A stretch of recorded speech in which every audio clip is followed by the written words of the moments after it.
অনেক গুরুত্ব, অনেক ফজিলত। এবার আসেন, আমি যে আয়াতটা তেলাওয়াত করেছি সেই আয়াতের দিকে যাই। প্রথমে তরজমা করব, এরপরে আস্তে আস্তে ব্যাখ্যা, বিশ্লেষণ, তাফসীরের দিকে ঢুকবো ইনশাআল্লাহ। মা তাওফীকি ইল্লা বিল্লাহ। এবার আসেন তরজমাটা আগে করি। আল্লাহ পাক বললেন, ইন্নাস সাআতা আতিয়াতুন আকাদু ফিহা লিতুজজা কুল্লু নাফসিন বিমা তাসআ।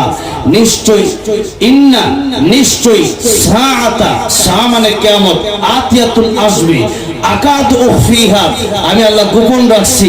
এই কিয়ামত কবে আসবে এটা পৃথিবীর কেউ জানে না। 2026 সালে আসবে না 2028 সালে আসবে এটা পৃথিবীর কেউ জানে না। আর আল্লাহ তাআলা পরে বললেন, লিতুজজা কুল্লু নাফসিন বিমা তাসআ। কিয়ামত কেন কায়েম করব? तमाम পৃথিবীর যা কিছু আছে, নফস যার ভিতর রূহ আছে, তাদের বদলা আমি আল্লাহ দেওয়ার জন্য মানুষ, জিন, গরু, ছাগল সব কিছুর বদলা কিয়ামতের ময়দানে দেওয়া হবে। এই জন্য আমি আল্লাহ কিয়ামতের মাঠ কায়েম করব। এবার আসুন আয়াতের তরজমা শুনলেন, এবার আসুন ব্যাখ্যা বিশ্লেষণে যাওয়া যাক।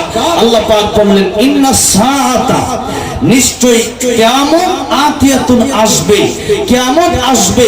এই কিয়ামতের মানে হলো, নবী বলেন কিয়ামত শুধু ওই বড় কিয়ামত, পৃথিবী ধ্বংস হবে ওই সময় না। কিয়ামত মানে হলো মান মাতা ফাকাদ কামাত কিয়ামাতুহু, যার যখন মরণ হবে